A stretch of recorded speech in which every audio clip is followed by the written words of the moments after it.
Pues el día de hoy les damos la bienvenida a la videoconferencia sobre el tema Derecho a la Igualdad y No Discriminación de la Población LGBTIQ+. Esta videoconferencia nos la estará brindando Carla Corral, asesora educativa de COPRED.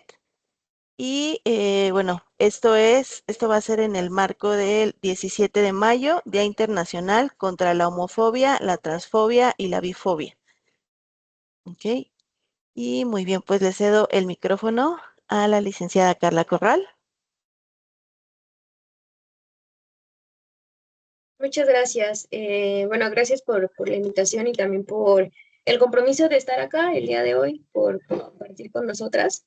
Y bueno, pues tal como ya lo mencionó la licenciada Karen, pues hoy vamos a revisar lo que tiene que ver con la igualdad y no discriminación a personas LGBT. En este sentido, vamos a tener como objetivo, pues justo que comprendamos cómo o reconozcamos la diversidad sexual y de género como un elemento que es importante y fundamental en el desarrollo integral de cualquier persona, ¿no? Y particularmente, pues, cualquier persona que pertenezca a la diversidad sexual y de género, eh, porque a la vez es una parte importante del desarrollo integral de toda su vida y su personalidad en particular. Y con esto vamos a tener, con este reconocimiento, pues la intención es que nos sensibilicemos, conozcamos, estemos más en contacto con los tipos o formas de discriminación que vivencian estas poblaciones y que por lo tanto con eso podamos identificar o buscar espacios de acción para que no siga reproduciéndose esta discriminación hacia estas poblaciones, ¿no? Entonces, en ese sentido, pues vamos a tener un breve contenido temático que va a tener que ver con, vamos a revisar primero conceptos como igualdad y no discriminación, lo que tiene que ver particularmente con la diversidad sexual y de género, y por último, lo que tiene que ver con el cambio cultural.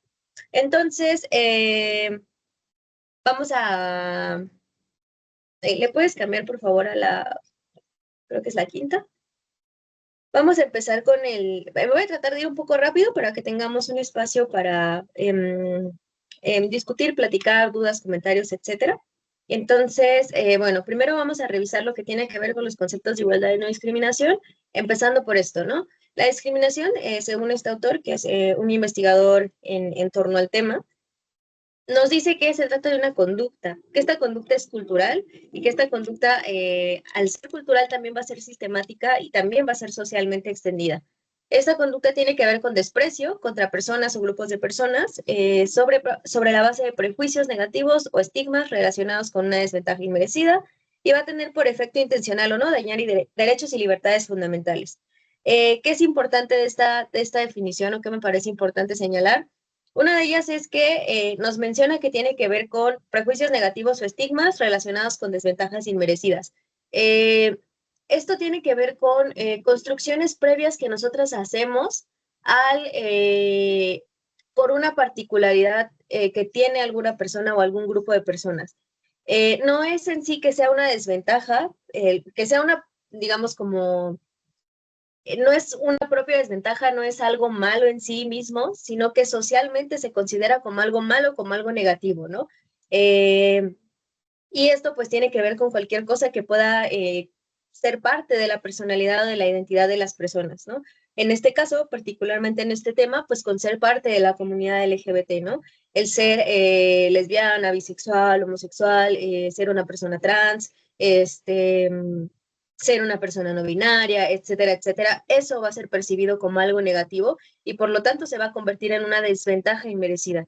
De nuevo, no porque es algo negativo o una desventaja en sí misma, sino que socialmente va a ser percibida como una desventaja, como algo negativo, por la base de estos prejuicios y estos estigmas que ahorita vamos a revisar. Entonces, la discriminación va a tener por efecto, puede ser intencional o no, porque pues puede que no nos demos cuenta de que estamos discriminando o de que se está discriminando a alguien, pero al final pues va a tener esta dañar derechos y libertades fundamentales. La que sigue, por favor. Ahora sí, cuando nosotros hablamos de nuevo de prejuicio, estigma y estereotipo, estamos hablando de construcciones mentales que nosotras traemos de toda la vida, ¿no? Y que hemos ido construyendo eso, a lo largo de nuestra vida, por la cultura, por los espacios sociales en donde nos desarrollamos, donde compartimos con otras personas. Entonces, ¿qué van a tener de diferente estos tres? En realidad solamente, o sea, son muy parecidos. El prejuicio va a ocurrir cuando, pues como le dice la palabra, ¿no? Prejuicio. Hacemos un juicio previo a que conozcamos a una persona. Y esto va a estar muy difícil que lo quitemos porque va a estar muy basado en nuestras experiencias, ¿no? Si, por ejemplo, yo me subo a una combi no sé, a un transporte público y veo a una persona que, no sé, que tiene una gorra, que a lo mejor tiene lentes oscuros, que tiene una sudadera negra y que trae, no sé, a lo mejor una cangurera, a lo mejor mi prejuicio basado en que en alguna vez una persona vestida así me asaltó, me va a decir que esa persona probablemente también me va a asaltar. ¿No? Pero de nuevo, eso es basado en una experiencia mía. Puede que no todas las personas la compartan o puede que sí. Siempre pongo este ejemplo que tiene que ver con lo que pasaba durante la pandemia de COVID, perdón, que había esta parte de la población que percibía al personal de salud, o sea, médicos, enfermeras o personas vestidas de blanco, ¿no? Con bata o con uniforme, percibía que pues eran estas personas que estaban trabajando directamente con personas que tenían COVID. Y entonces había una parte de la población que las percibía como héroes, ¿no? Como personas que estaban salvando vidas, que estaban al pie del cañón en todo lo del COVID y les aplaudían o les agradecían. Pero había esta otra parte de la población que les percibía como un peligro de contagio, ¿no? Como un riesgo de contagio, porque al estar en contacto con el virus, pues muy probablemente también ellos lo tenían, ¿no? Según este prejuicio. Y entonces la reacción era muy distinta, ¿no? Porque les aventaban agua, o les aventaban cloro, ¿no? O les ofendían en la calle. Entonces, eso tiene que ver con experiencias previas, ¿no? También, como qué imagen tenemos de las personas que pertenecen al sector salud, ¿no? Ahora, cuando hablamos de un estereotipo, nosotras hablamos de esta idea que ya es más compartida socialmente, que puede que encontremos en otros espacios o con otras personas, ¿no? Y por eso ponemos esta imagen de un sombrero y unos bigotes que automáticamente o muy probablemente van a aludir a que estamos pensando en personas mexicanas, ¿no? O en algo mexicano o en México. Y eso regularmente si lo ponemos en otro espacio va a ser percibido igual, ¿no? O van a tener la misma idea, va a tener la misma construcción.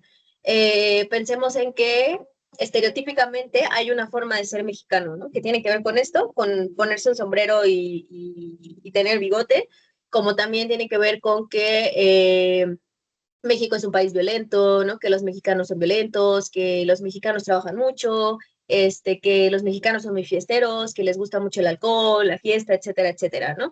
Todas esas son construcciones que se reproducen, ¿no? A lo largo del tiempo y de las sociedades y que por eso suelen ser muy compartidas tanto aquí como en otro lugar, ¿no? Pensemos que seguramente si vamos a otro país, muy probablemente se perciban a las personas mexicanas o a México con alguno de estos estereotipos, ¿no? Incluso pensemos en las películas, series, en estas, digamos, estos medios de comunicación más masivos, en donde para aparentar o dar a entender que la trama sucede en México o que algo está pasando en México, también hay ciertas características muy particulares que tienen que ver con México, pero no necesariamente es así, ¿no?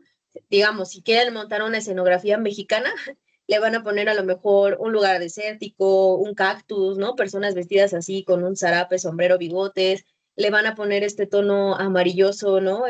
Porque, no sé, porque se piensa que México es de color amarillo, ¿no? Cuando, pues, de nuevo, no necesariamente es así, ¿no? No necesariamente todas las personas mexicanas vivimos en lugares así o habitamos espacios así. Habrá alguien que sí, pero no todas, ¿no? Entonces, por ahí va el estereotipo. Y el estigma ya nos habla de que estas dos características, bueno, el prejuicio y el estereotipo o cualquier otra idea preconcebida que tengamos, ya va a ser percibida como algo negativo, ¿no? En este caso, ser mexicano ya va a ser percibido como algo negativo. Ser personal de salud va a ser percibido como algo negativo. Ser persona de la diversidad sexual o de la comunidad LGBT va a ser percibido como algo negativo, ¿no? El estigma se coloca como si fuera una marca y por eso acá ponemos como el ejemplo con los tatuajes, porque es como si ya esa característica en particular te colocar una marca de que eso es malo, eso es negativo, eso no está bien, eso es anormal, eso es diferente en un mal sentido, ¿no? Entonces, el estigma particularmente ya nos habla de que esto es negativo. Las otras dos puede que tengan ahí ciertas construcciones que puedan parecer positivas, ¿no? En este sentido, pensemos que a lo mejor el que los mexicanos sean percibidos como muy trabajadores puede ser algo positivo o no. Entonces, como que ahí se va, pero el estigma ya en sí va a ser negativo siempre. Ahora, le puedes pasar a la que sigue. Cuando nosotros pensamos en discriminación, anteriormente ya lo platicamos en la definición anterior, de que pensamos en la discriminación como una conducta, ¿no? Como algo que sucede en la interacción entre personas. Entonces, por lo mismo, cuando nosotros pensamos en discriminación, nos imaginamos a esto, ¿no? Algo como muy directo, de una persona discriminando a otra o un grupo de personas discriminando a otras, algo que pasa así, ¿no? Como a la par entre personas. Sin embargo, este otro autor nos va a decir que no solamente se trata de una conducta que ocurre entre personas, sino que también van a ser prácticas informales o institucionalizadas que van a hacer lo mismo, ¿no? Negar el trato igualitario, producir resultados desiguales, negar derechos y libertades fundamentales de manera intencional o no. Y este es un poco, este autor lo nombra como una discriminación estructural y es un poco más complicada de identificar porque es algo que está inmerso en la estructura, ¿no? En la cultura, en la vida, en la sociedad, etcétera, etcétera. Pensemos, pensemos cuando nosotras nos trasladamos de nuestra casa al trabajo o de nuestra casa a, no sé, a nuestro lugar favorito, una cafetería, un parque, un cine, etcétera, no sé, a donde quiera. No, pensemos en un trayecto de nuestra cotidianidad. Pensemos en ese trayecto, por ejemplo, cuántas veces hemos visto en cuántos de estos espacios hemos visto que a lo mejor hay espacios accesibles para personas que viven con discapacidad, ¿no? Y en este sentido, pensemos cuántas rampas para personas usuarias de silla de ruedas hemos visto, si nosotras subimos escaleras, hemos visto que hay alguna adecuación para que estas personas transiten, o sea, que haya, no sé, otra rampa, un elevador, algún mecanismo para que ellas puedan subir su silla y puedan subirse. Pensemos cuando nosotras vemos las noticias, la tele, en general algún contenido audiovisual, pensemos si este contenido tiene esta opción de añadir subtítulos, de añadir audio descriptivo, si tiene interpretación en lengua de señas mexicana, ¿no? Para que personas sordas o personas con discapacidad visual puedan acceder también a este contenido. Y el hecho de que en la mayoría de los espacios encontremos que no hay esas opciones, ¿no? Que no hay lugares accesibles, que no hay contenido accesible, que no hay información accesible, eso tiene que ver con discriminación estructural, porque no se está considerando que existen personas con condiciones distintas a las mías que van a necesitar también transitar en esos espacios o que van a necesitar también acceder a esa información. Pensemos que durante la pandemia también pasaba esto de que llaman la mañanera, ¿no? Donde se daba como la información de cómo estaba el virus, qué iba pasando, la información más reciente de salud. Y al principio esa información pues no era accesible para las personas sordas, ¿no? Porque no tenía subtítulos, no tenía intérprete, o sea, prácticamente las personas sordas no tenían acceso a esa información, no sabían qué pasaba si alguien no les contaba. Y entonces hubo esta demanda de, oye, pues nosotras también queremos saber, también tenemos derecho a saber, también necesitamos saber. Fue entonces que se empezó a implementar pues la opción de tener una persona intérprete, ¿no? Pero antes de eso no lo había, ¿no? Porque antes de eso pues no se consideraba que también hay personas sordas en esta sociedad que también pueden contraer o podían contraer COVID, ¿no? Entonces, de eso nos habla la discriminación estructural. Ahora, siempre pongo los ejemplos con el tema de discapacidad porque es más fácil verlo o más fácil identificarlo, pero en realidad pasa con muchas otras cosas, ¿no? Pensemos que, por ejemplo, hay muchas personas indígenas que no tienen acceso a sus derechos porque lo mismo, ¿no? No hay una persona intérprete en sus lenguas que pueda traducirles a lo que tienen derecho, a lo que tienen acceso, ¿no? Pensemos en que en este caso en particular, de pronto las personas de la diversidad sexual o de la comunidad LGBT también están inmersas o son víctimas de esta discriminación estructural. Y esto lo podemos ver con algo tan básico como que el matrimonio igualitario, ¿no? El matrimonio entre personas del mismo género o sexo no era legal hace unos años y sigue siendo ilegal en muchas partes del país, ¿no? Entonces, eso nos habla de no estar considerando a las personas de la diversidad dentro de este derecho que es, bueno, todos los derechos que da o el acceso a oportunidades que da el matrimoniarse con alguien, ¿no? Entonces, eso también es parte de la discriminación estructural. Y bueno, podemos pensar así en muchos ejemplos que de pronto es difícil ver, pero que están ahí presentes, ¿no? Entonces, la que sigue, por favor. Cuando nosotros hablamos de que la discriminación estructural, que la discriminación es estructural, la pensamos como un árbol, ¿no? Porque es algo que se va a construir y es algo que se va a sostener o es algo que también se puede cuestionar y se puede romper. Y en este sentido pensamos en el árbol como esto que ya vimos, los estereotipos, prejuicios y estigmas, que son esta raíz, ¿no? Como esto que los va a construir. Y pensamos en el tronco como los espacios en donde se puede manifestar o se puede cuestionar esta discriminación, que es cualquier espacio social que nosotras compartamos, ¿no? La familia, el trabajo, las redes sociales, la escuela, los medios de comunicación, los espacios públicos, etcétera, etcétera. Y por último, en la corona vamos a tener las consecuencias, que en este caso, si no cuestionamos esta discriminación y la seguimos reproduciendo, pues va a ser la negación de derechos humanos. Y si la cuestionamos, pues va a ser el respeto a los derechos humanos. Y pensemos en esta negación o este respeto a los derechos humanos como algo tan básico como esto que ya mencionamos, ¿no? Negarle el espacio o el acceso a algo a una persona o privarle de algunas otras cosas como la libertad o la vida, ¿no? Pensemos que en particular sigue habiendo muchos crímenes de odio para la comunidad LGBT, ¿no? En muchas partes del país se sigue asesinando o se sigue atacando a las personas por ser parte de la diversidad sexual. Entonces, eso. La que sigue, por favor. Cuando nosotros hablamos de igualdad, vamos a hablar de que este concepto tiene el nombre de igualdad sustantiva. Nos va a decir que todas las personas en todos los ámbitos somos iguales, ¿no? O sea, que todas somos iguales en derechos y dignidad. Sin embargo, físicamente y en otras condiciones vamos a ser distintas. ¿Por qué? Pues porque a lo mejor yo no sé, soy distinta a mi compañera porque ella es más alta que yo, porque ella estudió una carrera distinta a la mía, o porque se dedica a otra cosa a la que yo no me dedico, porque tiene conocimientos en tal cosa que yo no tengo, porque a lo mejor ella es mamá y yo no, porque a lo mejor ella, le gusta vestirse de tal forma y a mí no, porque a lo mejor ella es, parte de la comunidad LGBT y yo no, o al revés, no sé, ¿no? Entonces, en ese sentido vamos a ser diferentes, ¿no? En que somos personas diversas y tenemos un montón de cosas dentro de nuestra diversidad. Entonces, somos diferentes, sin embargo, vamos a ser iguales en derechos y dignidad, independientemente de esas diferencias, ¿no? Independientemente de todas las cosas que no compartamos, tenemos los mismos derechos y la misma dignidad por ser personas humanas. Esa igualdad es la que vamos a tener escrita en la ley, ¿no? Esta igualdad formal que nos va a decir, todas somos, todas las personas humanas, todos los seres humanos, somos iguales en derechos y dignidad.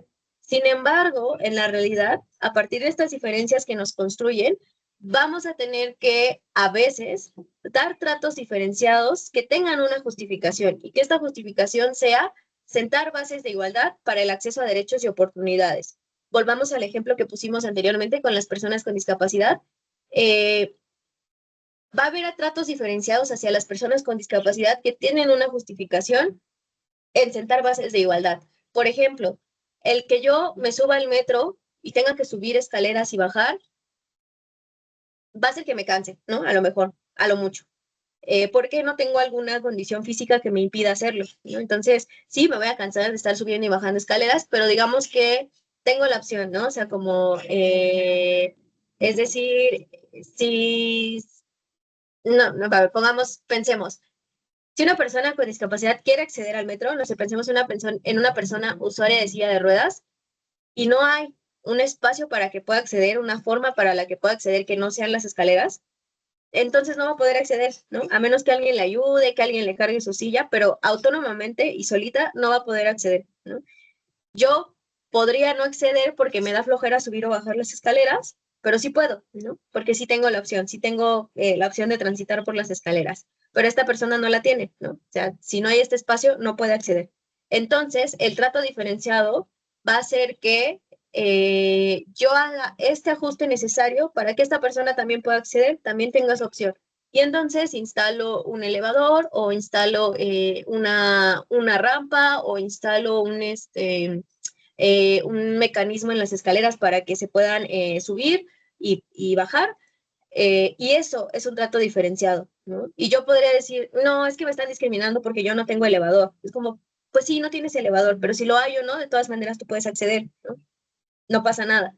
Esta persona, si no tiene el elevador, no accede, o si no tiene este ajuste, no accede, ¿no? Tú sí puedes. Entonces, esos son los tratos diferenciados que van a tener una justificación y que no van a ser discriminación. ¿Por qué? Pues porque tienen una justificación de sentar bases de igualdad. Ahora, en ese sentido, la que sigue, por favor, pues básicamente es esto que ya habíamos pensado, que ya habíamos reflexionado, ¿no? En los hechos, las personas no vamos a ser iguales por nuestra propia diversidad, pero hay una exigencia ética de que nos traten igual o distinto, según sea el caso, siempre que esté basado en la búsqueda de justicia. Como prescripción, entonces, todos vamos a ser iguales en derechos y dignidad. Entonces, en ese sentido, ¿cómo vamos a saber cuando este trato diferenciado sí está siendo discriminatorio y cuando no lo está haciendo? ¿Le puedes cambiar a la que sigue, por favor?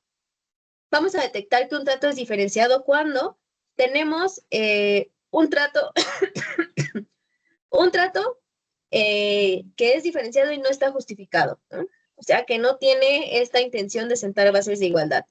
Número 2, el trato va a estar relacionado con características identitarias de la persona, es decir, con cualquier cosa que construya la identidad de las personas.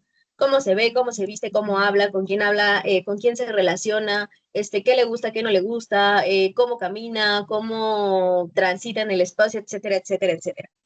Y por último, esto va a vulnerar algún derecho humano. Siempre que nos discriminan, nos vulneran al menos otro derecho. Primero, pues el derecho a la no discriminación y después seguramente algún otro, porque el derecho a la no discriminación es un derecho llave. Está conectado con muchos otros derechos humanos que tenemos, entonces muy probablemente va a haber más de uno. Es complicado de pronto identificar ciertas situaciones para saber si son discriminatorias o no, pero regularmente si están estos 3 puntos es como un 99.9% que sea probable que sea discriminación. Si alguno de estos no está, baja esa probabilidad, ¿no? Si a lo mejor solo están dos, baja a un 80-70%, y si solo está uno, baja hasta un 20%, ¿no? A lo mejor es 20% posible que sí sea discriminación o no. Va a ser muy contextual, va a depender mucho de la situación, del momento, de las personas, lo que estaba pasando, etcétera, etcétera. Incluso a veces también se evalúa la intencionalidad, ¿no? Anteriormente habíamos dicho que no importaba, pero de pronto va a haber casos en donde va a ser importante, ¿no? Entonces, no vamos a tener, no va a ser tan fácil, así como decir, ya están los tres, sí es, pero como están los tres, va a ser muy probable que sí sea, ¿no? Entonces, así podemos identificar que una conducta muy probablemente sí es discriminatoria o no lo es, ¿no? Entonces, digamos, como acordeón de 3 pasos nos va a ayudar un poco a centrar ese ojo, ¿no? Ese ojo de si sí está ocurriendo o no está ocurriendo la discriminación. Muy bien. Ahora, ya que tenemos estos conceptos un poco sobre igualdad y no discriminación, vamos ahora ya a entrar a lo que tiene que ver con la diversidad sexual y de género. Cuando nosotros hablamos de diversidad sexual, va a ser importante que tengamos presentes 2 conceptos. Uno de ellos es el del sexo. Cuando nosotros hablamos de sexo, en particular esta palabra sexo, vamos a hablar de que estamos haciendo referencia a cuerpos sexuados de personas humanas. Esto es características biológicas que tienen que ver con lo genético, lo hormonal, lo anatómico y lo fisiológico, a partir de las cuales las personas van a ser clasificadas. En términos biológicos, son clasificadas como machos y hembras, ¿no? En materia de biología. Sin embargo, a partir de eso, le vamos a dar nosotras el nombre de hombres y mujeres, a partir de estas características sexuales, ¿no? Sin embargo, va a ser muy importante pensar en que cuando nosotras nacemos, se nos asigna un sexo a partir de estas características, ¿no? A partir de las características biológicas que tiene nuestro cuerpo, es que se nos da esta categoría de machos o hembras y posteriormente de hombre o mujer, ¿no? Sin embargo, es muy común que cuando nosotras nazcamos, pues solamente se basen en las características que son visibles, ¿no? En este caso, pues los genitales. Si un bebé nace con vulva vagina, pues va a ser nombrado como mujer, ¿no? O nombrada como mujer. Si otro bebé nace con pene y con testículos, va a ser nombrado como hombre o como macho. Difícilmente se va a evaluar las otras características, ¿no? Difícilmente se va a hacer un examen hormonal y demás para ver qué hormonas está produciendo en ese momento, aparte porque es un bebé, ¿no? Entonces, esto, ¿no? Al momento de nacer, se nos va a diferenciar en esto a partir particularmente de los genitales, ¿no? De las características sexuales llamadas órganos reproductivos, ¿no? Entonces, esto en cuanto al sexo. La que sigue, por favor. Cuando nosotros ya hablamos de género, tal cual esta palabra género nos va a decir que a este cuerpo sexuado, a estas características sexuales que anteriormente nombramos como hombres y mujeres, se les van a dar atributos que se han reproducido social, histórica, cultural, económica y políticamente, ¿no? Entonces, se les va a asignar ciertos atributos a los cuerpos sexuados como mujeres y a los cuerpos sexuados como hombres para referir al género. Entonces, estas características particularmente se van a identificar como masculinas y femeninas, ¿no? Masculinas para cuerpos sexuados hombres y femeninas para cuerpos sexuados mujeres. Y van a tener que ver con roles que se han asignado a estas dos categorías, ¿no? Por ejemplo, si un bebé, incluso antes de que nazca, ¿no? Si yo me embarazo y digo, mi bebé va a ser mujer, lo sé a partir de que en el ultrasonido que me hicieron se veía que en su entrepierna no tenía un bulto, ¿no? Entonces, por eso yo sé que mi bebé va a ser mujer. Y entonces, como va a ser mujer, le voy a hacer mi baby shower de color rosa, ¿no? Voy a pedir cosas de color rosa o le van a regalar cosas de color rosa, vestidos, cosas con flores, ¿no? Cosas con princesas. Incluso se va a hacer, se llegan a hacer atribuciones de estos bebés que aún no han nacido, ¿no? Claro, tu bebé va a ser súper valiente, va a ser muy tierna, va a ser muy sensible, etcétera, etcétera. Y si mi bebé es hombre, entonces voy a decir, bueno, o me van a regalar cosas azules, ¿no? Me van a regalar carritos, cosas con personajes asociados para niños, ¿no? También se le van a dar ciertas características a mi bebé que no ha nacido, pero que ya va a ser un hombre valiente, súper fuerte, súper proveedor, etcétera, etcétera. Y eso se va a repetir a lo largo de toda nuestra vida, ¿no? A lo largo de toda nuestra vida se va a esperar que tengamos ciertas características, que seamos de cierta manera a partir de ser concebidas como mujeres. Entonces, eso es lo que va a construir el sistema, lo que llamamos el sistema sexo-género, ¿no? La que sigue, por favor.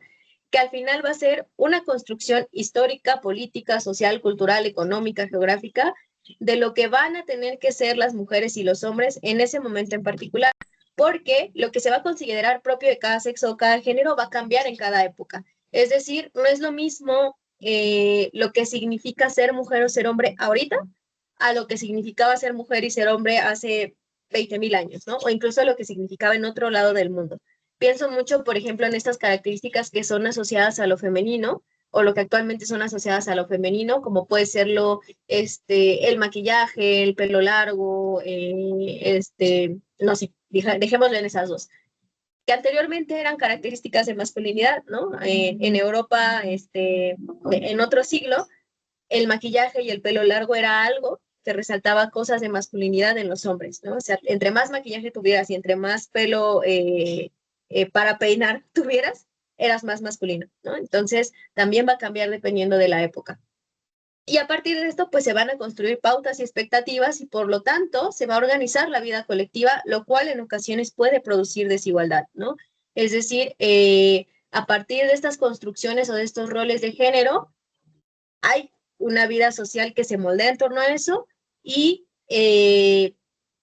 puede producir discriminación o violencia, ¿no? Pensemos que actualmente podríamos decir que ya hay una construcción distinta en torno a lo que significa ser mujeres, pero todavía hay muchas cosas que permean ahí del machismo, ¿no? No sé, pienso en que hace algunos años las mujeres no podían dedicarse, no podían trabajar, ¿no? No podían salir a la esfera pública a trabajar porque su única opción era ser amas de casas, ¿no? Tener hijos, encargarse de los hijos, del cuidado de los hijos, el hogar, de la crianza, etcétera, etcétera. Y el hombre era el que proveía, ¿no? Y el que trabajaba.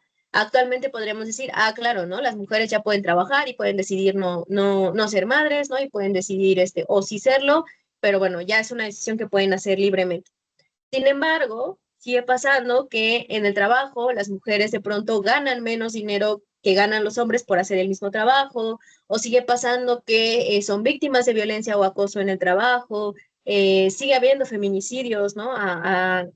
A la luz del día, en la noche, en cualquier momento, en cualquier lugar del país. Sigue habiendo mucha violencia dirigida hacia las mujeres, a pesar de que ya hayamos cambiado algunas cosas en torno al machismo, ¿no?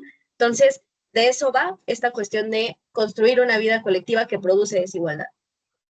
Ahora, ¿qué tiene que ver todo esto con la diversidad sexual? La que sigue, por favor. Cuando nosotros hablamos de diversidad sexual, vamos a hablar de que hay muchas formas de vivir nuestra sexualidad, nuestros cuerpos sexuados y nuestro género. No solamente estas que nos dijeron cuando nacimos, ¿no? De que somos hombres y somos mujeres y que a partir de eso tenemos una expectativa de vida que cumplir, ¿no? Que tenemos que ser de tal manera, hacer tales cosas, relacionarnos de tal manera, etcétera, etcétera. La diversidad sexual y de género nos va a decir que no, que hay muchas otras formas de existir y que hay muchas otras personas que existen fuera de esos parámetros y que aún así, pues eso, ¿no? Son personas, son humanos, son solamente que son diversas en su sexualidad y en su género. Entonces vamos a hablar de que hay diferentes formas de expresar afecto, erotismo, deseo o prácticas sexuales entre las personas y además va a haber distintas formas de expresar nuestra identidad de género independientemente de que hayamos nacido con cierto tipo de cuerpo, ¿no? Y dentro de estas siglas vamos a encontrar orientación sexual, identidad de género y expresiones de género disidentes, es decir, diferentes a lo que nos han dicho toda la vida que es lo que existe, ¿no? La que sigue, por favor. Cuando hablamos de estos términos, de orientación sexual, identidad de género, expresión de género, vamos a hablar de cosas distintas. La orientación sexual tiene que ver con quienes nos atraen o con quienes deseamos tener algún tipo de relación afectiva o sexual. Es decir, digamos como que la norma o lo usualmente esperado es que si yo soy mujer, me gusta el sexo opuesto, me relacione con el sexo opuesto, o que si yo soy hombre, me relacione con el sexo opuesto, ¿no? Y eso tiene que ver con una orientación sexual heterosexual, ¿no? Heteronormativa. Sin embargo, va a haber muchas otras personas a las que no les gusta el sexo opuesto, ¿no? O no les atraiga, o no tengan este deseo de construir una relación afectiva o sexual con ellos. Entonces, ahí van a entrar las orientaciones sexuales diversas, ¿no? La identidad de género tiene que ver con cómo nos percibimos nosotras mismas en torno a eso, ¿no? A nuestro cuerpo sexuado y a nuestro género, ¿no? Cómo desarrollamos esta identidad a partir del género. Es decir, yo a lo mejor nací con un cuerpo sexuado como mujer y me he desarrollado toda mi vida como una mujer y me siento bien, ¿no? Con esa identidad, ¿no? Entonces mi identidad de género sí es la de una mujer. Sin embargo, hay personas que no. Hay personas que nacen con un cuerpo sexuado de mujer, o en este caso de mujer, y no se sienten identificadas con ese género, ¿no? No coinciden con estas características de ser mujer y entonces hay una identidad distinta. La expresión de género tiene relación con esta identidad, ¿no? Con cómo yo me identifico y cómo voy a expresar al mundo que me identifico, ¿no? A partir de cómo me visto, cómo hablo, cómo me relaciono, etcétera, etcétera, etcétera, ¿no? Con lo que yo pueda expresar mi identidad. Entonces, la que sigue, por favor. Dentro de esta diversidad sexual vamos a encontrar a lo que conocemos como la comunidad LGBT, ¿no? Que particularmente ha sido, pues, o más bien ha nacido de las luchas de personas diversas por hacer reconocer sus derechos, ¿no? Hacer reconocer su existencia y sus identidades como algo válido, ¿no? Como algo que existe y que es. Y a partir de eso, pues se le nombra, ¿no? Entonces, en la comunidad LGBT vamos a encontrar muchas, bueno, en esta sigla vamos a encontrar muchas identidades, orientaciones y demás que tienen que ver con esto, con orientaciones, identidades y características diversas. Por ejemplo, en lo LGB, en estas tres primeras letras, vamos a encontrar lo que tiene que ver con orientaciones sexuales. ¿Quién me gusta o quién me atrae o con quién deseo construir una relación afectiva o sexual? Y acá vamos a encontrar a las lesbianas, a los gays y los bisexuales, ¿no? Lesbianas, pues mujeres o personas a quienes les gustan las mujeres o las feminidades. Gays, pues tradicionalmente hombres que se relacionan con otros hombres o que les gustan otros hombres. Y bisexuales, pues personas que les gustan tanto hombres como mujeres o personas de otros géneros, ¿no? Dentro de las T's vamos a tener, o de estas tres T's, vamos a tener a las identidades trans, las identidades transgénero, transexuales y travesti. Las personas trans son estas personas que nacen con un cuerpo sexuado en particular y no se identifican con él, ¿no? Se identifican con uno distinto o no se identifican con ninguno, ¿no? Por eso ya actualmente también reconocemos a las personas no binarias, ¿no? Que son personas que no se identifican ni con mujer ni con hombres, sino que se identifican en otro espectro, ¿no? Que puede estar en medio, que puede estar más acercado a lo femenino que a lo masculino, etcétera. Pero bueno, no vamos a ahondar tanto en eso porque es un tema muy amplio, pero lo vamos a dejar en este acrónimo, ¿no? De personas trans. Acá usualmente hacemos esta distinción entre lo transgénero y lo transexual porque es importante conocerlo, pero lo correcto solo es usar personas trans. Cuando hablamos de personas transgénero y transexual, vamos a hablar de que las dos son personas que no se identifican con el cuerpo sexuado que les fue asignado al nacer y por lo tanto se vivencian desde uno distinto. En particular, las personas transexuales son quienes ya hacen una intervención en su cuerpo para identificarse con otro género, ¿no? O con un género distinto. Entonces, las personas transgénero no necesariamente lo hacen y las personas transexuales sí lo hacen, ¿no? A partir de intervenciones quirúrgicas o de consumir ciertas hormonas, etcétera, etcétera. Entonces, esa va a ser la única diferencia, pero de nuevo, cuando hablamos de personas trans, lo correcto suele usar personas trans, ¿no? Porque pues no nos vamos a poner a revisar ahí quién sí se operó y quién no. Entonces, por lo mismo, solo se utiliza persona trans. Acá tenemos la intersexualidad como una característica sexual porque la intersexualidad tiene que ver con lo biológico. Son estas personas que nacen con características sexuales tanto masculinas como femeninas, ¿no? Y esto es todo un espectro también porque puede ser que esas características no se les desarrollen hasta un momento en otro momento de la vida, ¿no? No sé, hay una película que recién salió, ¿no? La de Cónclave, muy interesante. Y justo ahí aparece un personaje intersexual que se dio cuenta, ¿no? Que toda su vida se vivió como un hombre, ¿no? O sea, se desarrolló y se vivió como un hombre, pero se dio cuenta de que tenía útero cuando se fue a hacer unos estudios para algo, ¿no? No sé, se enfermó de algo y se fue a hacer unos estudios y entonces se dio cuenta de que tenía útero, ¿no? Que había nacido con útero. Entonces, si no se hubiera hecho esos estudios, yo creo que ni lo nota, o al menos a que llegara a tener una complicación. Hay otras personas que, por ejemplo, igual, ¿no? Nacen con características de cuerpo sexuado de hombres, pero al momento en que les llega la adolescencia, empiezan a experimentar ciertos cambios en su cuerpo que tienen que ver con que producen hormonas femeninas, ¿no? Y les empiezan a crecer los senos o se les empieza a agudizar la voz. Entonces, estos también se van desarrollando a lo largo de su vida. Muchas personas intersexuales no saben que son intersexuales porque al momento de que nace un bebé con estas características y son visibles, pues se les amputan, ¿no? O sea, se ocurre esto de que el doctor dice, ¿qué quieres que sea, niña o niño? Y entonces, dependiendo de la decisión de los papás, es que se les hace esta intervención, pues sí, ¿no? Para que solo se queden con las características de un solo sexo, ¿no? Entonces, por eso es muy complejo también el tema de la intersexualidad, ¿no? También identidades vamos a tener la Q, que tiene que ver con lo queer, que en realidad son personas que pues se nombran diversas desde muchos lados, ¿no? O sea, pueden ser personas trans, que a la vez sean lesbianas, gays, bisexuales, pueden ser personas no binarias, etcétera, etcétera. Prácticamente la Q es como cualquier persona diversa en todos los sentidos. Y la orientación sexual, la última que es la A, tiene que ver con la orientación sexual de asexual, ¿no? Asexualidad, que son personas que no sienten deseo sexual o lo sienten en ocasiones muy particulares, ¿no? Que no es que que les salga así nomás como a la mayoría de la gente, sino que tiene que haber una condición en particular para que puedan sentir deseo o de plano no lo sienten. Y el más, pues para todas estas otras identidades que de pronto no se llegan a mencionar, ¿no? O que no llegan a caber en este acrónimo de ciertas letras, ¿no? Pero bueno, entonces, ya que conocimos un poco sobre las personas de la comunidad LGBT, vamos a hablar de ciertas manifestaciones de discriminación que ocurren contra ellas. La que sigue, por favor. En particular, toda discriminación que ocurre hacia personas de la diversidad sexual la nombramos como LGBT-fobias. ¿Por qué?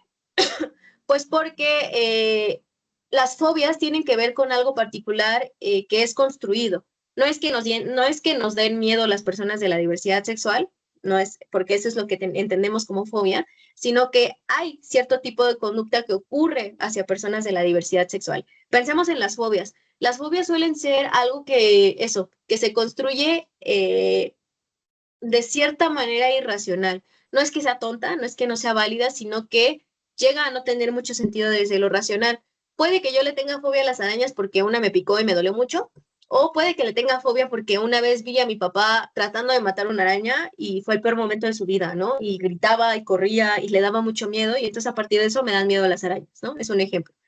Eh, entonces cuando yo veo una araña, así me haya hecho algo o no en el pasado, voy a ver una araña y voy a tener esta conducta de miedo, ¿no? Voy a tener esta conducta de que voy a huir o la voy a confrontar y la voy a matar, ¿no? Entonces, de ahí parte este término de fobia, ¿no? De que hay un rechazo hacia las personas de la diversidad sexual por algo que tenemos aprendido ahí o por algo que nos dijeron por ahí o por algo que experimentamos. Y entonces, este rechazo se va a convertir en una huida o un rechazo o en una confrontación que puede llegar a ser violenta. Por eso hablamos de LGBT-fobias.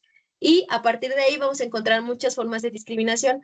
La más común o particular que sigue existiendo, pues son estas mal llamadas terapias de conversión, que en realidad son esfuerzos por corregir la orientación sexual y la identidad de género, que aquí nombramos como ECOSIG, que ocurre cuando creemos que las personas de la diversidad son personas desviadas, ¿no? Que están mal y que se tienen que corregir para que sean normales, ¿no? Y entonces a partir de esto hay ciertos mal llamados tratamientos o terapias que en realidad pues son prácticas violentas para tratar de corregir algo que no se tiene que corregir, ¿no? También llegamos a encontrar en las personas de la diversidad, pues la xerofobia, que tiene que ver con discriminación a personas que viven con VIH, el machismo, que es algo que ya vimos anteriormente, el capacitismo también, porque también dentro de la diversidad hay personas con discapacidad, y en realidad estos son otros tipos de discriminación que se cruzan, ¿no? El etarismo, que tiene que ver con la discriminación por edad, la porofobia, la discriminación hacia personas que son pobres o parecen pobres, y el racismo, pues hacia personas racializadas, ¿no? Negras, morenas, indígenas, etcétera, etcétera. Entonces, por ahí va un poco el tema de las discriminaciones y las fobias. La que sigue, por favor. Ahora, en particular, esto tiene que ver con manifestaciones de discriminación en el empleo que llegan a ocurrir en general a cualquier persona, pero en particular es muy común que les ocurran a personas de la diversidad sexual. Una tiene que ver con la contratación, ¿no? Cuando no contratamos a una persona porque conocemos que es parte de la diversidad sexual, ¿no? Que es o vemos que es parte de la diversidad sexual, ¿no? Porque se nota que es una persona trans y entonces acá no contratamos a personas de esas, ¿no? La promoción y la capacitación cuando solo se le ofrece estos puestos o cuando no se les ofrece estos puestos más bien a personas que son parte de la diversidad. La rescisión de contrato cuando se despide a personas que por formar parte de la diversidad o por asumir que son parte de la diversidad, ¿no? Esto ocurre mucho, por ejemplo, cuando se despide a personas porque se conoce su estatus serológico, es decir, se conoce que viven con VIH y entonces se les despide porque por eso, ¿no? Porque hay un estigma contra las personas que viven con VIH. La brecha salarial, esto que ya mencionamos, ¿no? Que hay mujeres que ganan menos salario que los hombres por hacer el mismo trabajo, o en este caso, personas de la diversidad que ganan un menor salario por hacer el mismo trabajo que personas que no son parte de la diversidad. En los servicios, cuando condicionamos o cuando no ofrecemos servicios a personas que forman parte de esta comunidad, o incluso en la publicidad, ¿no? Cuando tenemos algún negocio, alguna empresa que se dedica también o que tiene que hacer publicidad para ofrecer sus servicios y no incluimos dentro de esa publicidad a las personas de la diversidad sexual, ¿no? Entonces, estos son como pequeños ejemplos más cotidianos y comunes que nos llegan a llegar, valga la redundancia, acá al COPRED, ¿no? En denuncias.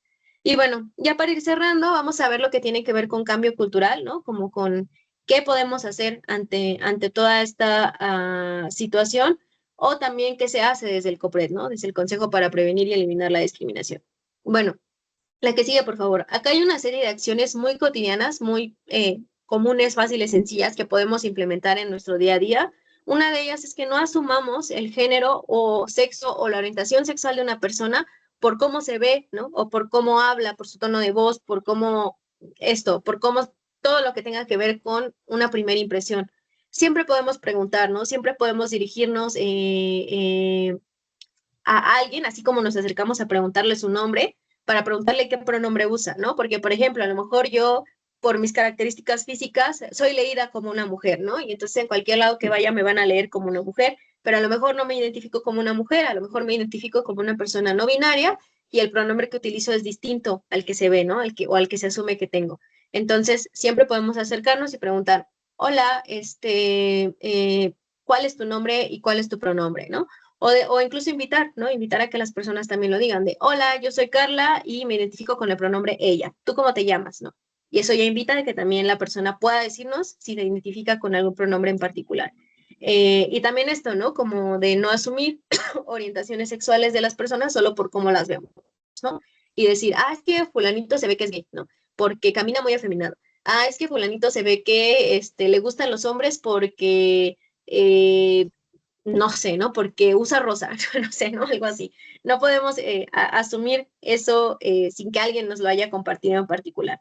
Y en particular con eso también pensar en que si alguna persona que conozcamos o nosotras nos encontramos preocupadas por nuestra orientación sexual o identidad, saber que es algo normal, ¿no? Saber que no es algo malo, saber que hay orientaciones e identidades diversas y que hay muchas otras personas diversas en este mundo y en particular en este país y en esta sociedad, ¿no? Entonces, es algo bueno, no bueno, ¿no? Sino que no es algo malo, pues, en sí mismo, ¿no? Que está bien, que está chido.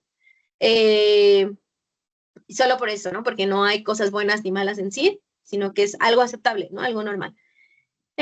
Además, implementemos o tratemos de implementar este uso del lenguaje incluyente, ¿no? Utilizar el todes, nosotres, ¿no? Para personas que pues, también se identifican con géneros no binarios, pero también de pronto es difícil, ¿no? Llegar a identificar en dónde sí se usa, en dónde no se usa, entonces podemos utilizar formas impersonales, ¿no? A lo mejor decir, en vez de decir, es que estos jóvenes, ¿no? Decir, la juventud, es que los niños, la niñez, ¿no? Es que los chicos, ¿no? Decir, no sé, para referirnos a nuestro espacio de trabajo. Decir, es que las personas colaboradoras, ¿no? O las personas trabajadoras, ¿no? Eso ya un poco como que generiza la palabra para no colocarle en particular algún pronombre, ¿no? Ya sea femenino o masculino. Y por último, si somos víctimas o espectadores de un acto de discriminación, pues siempre alcemos la voz, siempre procedamos a nombrar que está ocurriendo discriminación, porque pues es importante, ¿no? Empezar a problematizarla desde ese lugar. Y bueno, en la diapositiva que sigue van a encontrar la ley para prevenir y eliminar la discriminación de la Ciudad de México, pues que básicamente nos va a decir qué es la discriminación, ¿no? Que es algo que ya revisamos, las conductas que niegan el trato igualitario a partir de, y vienen todas estas características identitarias. Y abajo viene como otro párrafo por si alguna característica identitaria no está mencionada aquí, pero las discriminaron o fueran discriminadas por ella, ¿no? Entonces, y bueno, también nos va a decir que dentro de esta discriminación, bueno, dentro de estas formas de discriminación, se va a encontrar también la bifobia, la homofobia, la lesbofobia, la transfobia, la misoginia, que tienen que ver con todas estas discriminaciones hacia personas de la diversidad sexual, ¿no? Entonces, esta ley la pueden encontrar a nivel local en la Ciudad de México y también a nivel federal, pues en todo el país, ¿no? Y esta ley es bajo la cual el COPRED se rige y trabaja, ¿no? ¿Le puedes pasar a la que sigue, por favor? La otra. Acá en la que sigue vamos a encontrar un breve diagrama, digamos así, un breve formato sobre qué es lo que hace el COPRED, ¿no? Quiénes somos y qué hacemos. Bueno, somos el Consejo para Prevenir y Eliminar la Discriminación de la Ciudad de México. Tenemos dos áreas en particular que son importantes. Una de ellas es el área de atención, que pues es en donde se reciben las denuncias y quejas por discriminación en la Ciudad de México. Y pues se atienden, ¿no? Dentro de este mecanismo. Y también tenemos el área de educación, que es desde donde estamos compartiendo ahorita, que somos quienes nos dedicamos a dialogar, reflexionar, sensibilizar sobre el derecho a la no discriminación en la Ciudad de México en muchos temas, ¿no? En particular en muchas situaciones. Entonces, dentro de nuestra página van a poder también encontrar cursos que tenemos en línea, ¿no? Que son en una plataforma que manejamos allá. Son aproximadamente 13 o 12 cursos, tenemos una oferta de 12 cursos que están disponibles todo el año, se pueden meter, se pueden capacitar, son totalmente gratuitos y se les entregan también sus constancias de participación por capacitarse dentro de estos cursos. Y también tenemos pues una convocatoria de talleres y pláticas que está abierto al público en general. Son virtuales o presenciales y también se pueden inscribir si alguna les llama la atención y asistir, ya sea virtual o presencial, para que pues, conozcan más, ¿no? Acerca de la no discriminación, en particular de algún tema que les interese. Y ya por último, en la penúltima diapositiva les dejo los datos del COPRED, ¿no? En caso de que ustedes o alguien que conozcan necesiten orientación con alguna situación o necesiten presentar alguna denuncia por discriminación, pues nos pueden encontrar ahí en General Prim 10, Colonia Centro, cerca del Metro Valderas. Ahí están también nuestras líneas de atención, nuestra página de internet, para que también puedan consultar otra información como los cursos en línea o algunos otros diagnósticos, información que les pueda servir en torno al tema de no discriminación, o si nos quieren contactar, pues también ahí están los números. Entonces, bueno, ya con eso yo cerraría más bien este espacio de 3 minutos que nos quedan 4. No sé si alguien tenga alguna duda, pregunta, comentario, algo que no haya quedado claro que les gustaría retomar, o todo bien. Hola, compañeros. Si alguien tiene alguna pregunta, puede abrir su micrófono.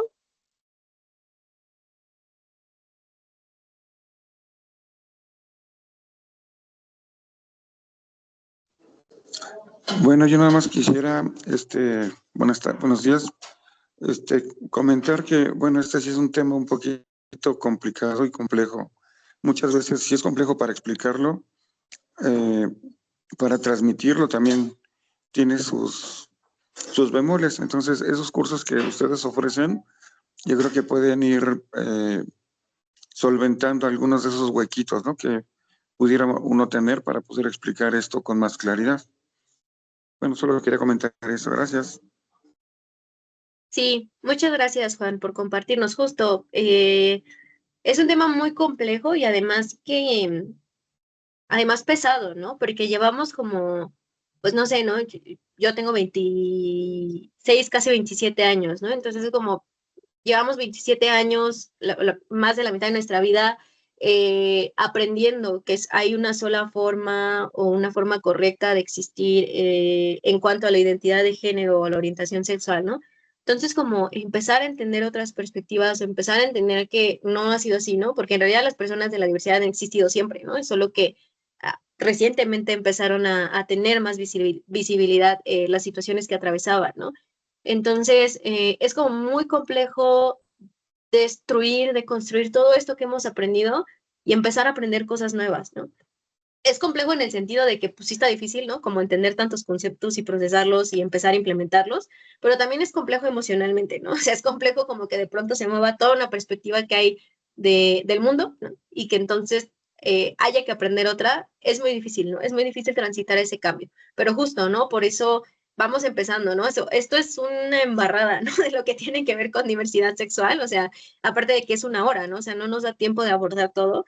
Es como algo así súper breve, como una mini introducción a todo el tema, pero por ahí se empieza, ¿no? Por empezar a visibilizar, a conocer que existen otras cosas, ¿no? Que existen personas de la diversidad, que existe la discriminación y que existe la discriminación hacia personas de la diversidad, para que empezamos a eso, ¿no? A escarbar más, a entender más, a problematizar más incluso, ¿no? A pensar si estas formas nos están funcionando, si no nos funcionan, a pensar qué otras formas podríamos encontrar para combatir la discriminación, o para que no exista, ¿no? Entonces, es difícil, es muy, muy difícil. Entonces, de nuevo, esta es una embarrada, ¿no? No se pretende que con esto ya salgamos, digamos, hoy ya soy súper experto en diversidad sexual y no discriminación. Pues no, es como apenas un breve conocimiento, ¿no? Que espero que haya por lo menos funcionado para sembrar esa espinita de decir, ah, bueno, hay muchas cosas que aprender, ¿no? O bueno, es un tema que tenemos que voltear a ver, ¿no?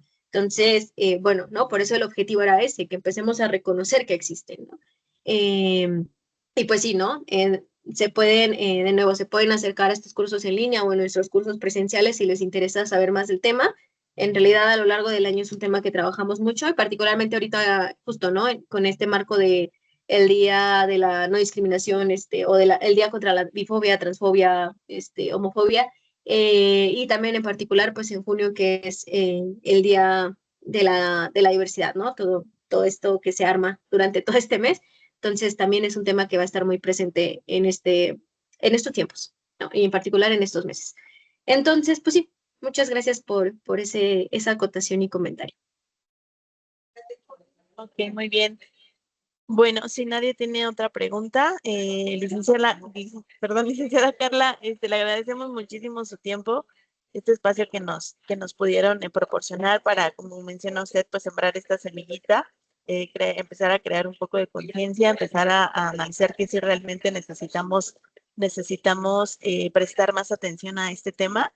Y bueno, compañeros, les voy a compartir a través de nuestro grupo de comunicación en WhatsApp la página la liga donde pueden encontrar directamente los cursos para que, bueno, quien ya tenga un interés más particular o más preciso, pues pueda aprovechar esta ayuda que nos da Copret. Muy bien. Muchas gracias a todos por su asistencia y participación en esta videoconferencia y pues la damos por terminada. Les agradecemos su atención.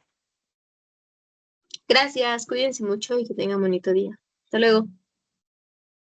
Gracias, hasta luego.